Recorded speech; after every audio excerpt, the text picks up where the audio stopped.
Assalamualaikum warahmatullahi wabarakatuh. Bismillahirrahmanirrahim. Alhamdulillahirrabbilalamin. Wassalatu wassalamu ala asrofil anbiya'i wal mursalin wa ala alihi wa sahbihi ajma'in, amma ba'du. Allahumma sholli ala sayyidina Muhammad wa ala ali sayyidina Muhammad shollu alaihi. Baiklah, di dalam video ini saya akan menjelaskan sedikit materi dari mata kuliah Hak Asasi Manusia. Saya Putri Nadia Az-Zahra dengan NIM 12020727668 dari Ilmu Hukum kelas J dengan dosen pengampu Bapak Jufri Hardianto SHMH. Pengertian HAM secara harfiah. Hak berarti kewenangan untuk melakukan sesuatu. Hak asasi merupakan kewenangan yang paling dasar dimiliki oleh manusia. Hak ini merupakan hak yang diberikan Allah sebagai anugerah kepada kita, bersifat suci seperti hak untuk hidup. Perkembangan HAM dalam dunia internasional muncul pada abad 17 atau 18 dari pimpinan. Pada abad 7 Masehi, Islam sudah lebih tahu mengenai HAM. Hak asasi manusia merupakan hak yang dianugerahkan oleh Tuhan Yang Maha Esa kepada setiap individu di bumi. Setiap orang wajib menjaga, melindungi, serta menghormati haknya setiap orang. Yang pertama, hak asasi manusia dalam konteks negara Indonesia harus dituliskan dalam perundang-undangan. Yang kedua, HAM dalam perspektif manusia tidak boleh berlawanan dengan norma-norma dan nilai-nilai Pancasila.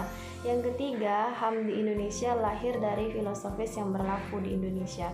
HAM dalam perspektif negara hukum adalah rumusan dasar yang telah menjadi konsensus bersama. Dalam undang-undang terdapat bentuk HAM. Yang pertama, memuat kemerdekaan hak segala bangsa. Yang kedua, memuat penjajahan harus dihapuskan. Yang ketiga, memuat melindungi segenap bangsa Indonesia. Yang keempat, memajukan kesejahteraan umum. Yang kelima, mencerdaskan kehidupan bangsa dan ikut melaksanakan ketertiban dunia. Pengakuan HAM di Indonesia. Yang pertama, adanya aturan tertulis tentang HAM. Yang pertama ada Undang-Undang 1945, yang kedua Undang-Undang tahun 1999 HAM, yang kedua lembaga independen yang di dalamnya terdapat Komnas HAM. Faktor tidak tegaknya HAM di Indonesia. Yang pertama ada faktor apatisme, yaitu faktor ketakutan rakyat terhadap penguasa. Yang kedua faktor perilaku masyarakat yang berlebihan dalam penegak hukum. HAM dalam perspektif Barat adalah hak-hak yang dimiliki manusia karena ia semata-mata manusia, umat manusia memilikinya bukan karena diberikan oleh masyarakat dan bukan juga karena hukum positif negara. Landasan yang berlaku di Barat ialah yang pertama, hukum kebiasaan internasional, yang kedua, hukum perjanjian internasional, yang ketiga, kesepakatan bilateral dan regional. Perbedaan HAM antara Barat dan Timur. HAM dalam perspektif Barat yaitu menempatkan manusia sebagai objek pertama serta menjadi ukuran segala sesuatu. Sedangkan HAM dalam perspektif Islam yaitu segala sesuatu yang bersandar kepada Tuhan Yang Maha Kuasa.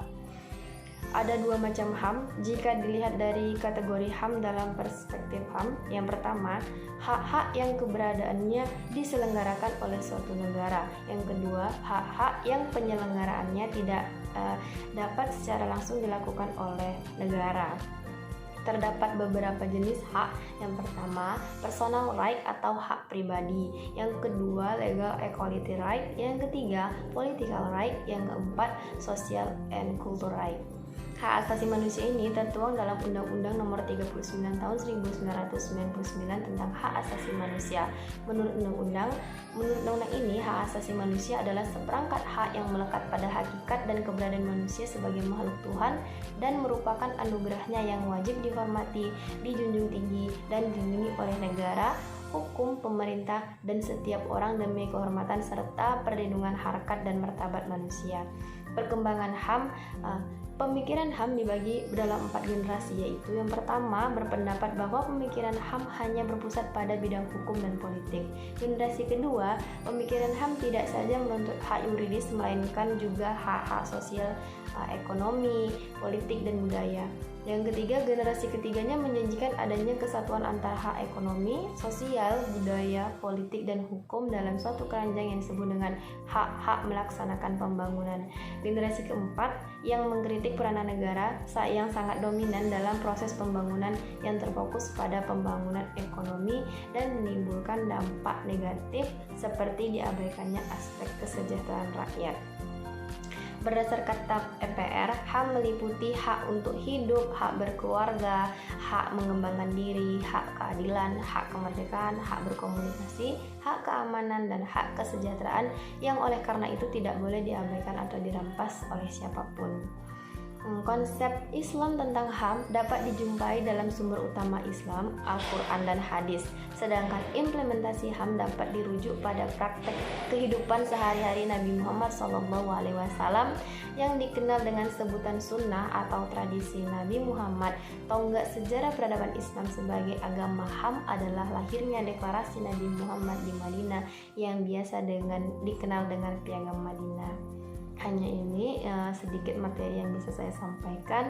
Bila ada kurang saya mohon maaf. Wabillahi taufiq wal hidayah. Wassalamualaikum warahmatullahi wabarakatuh.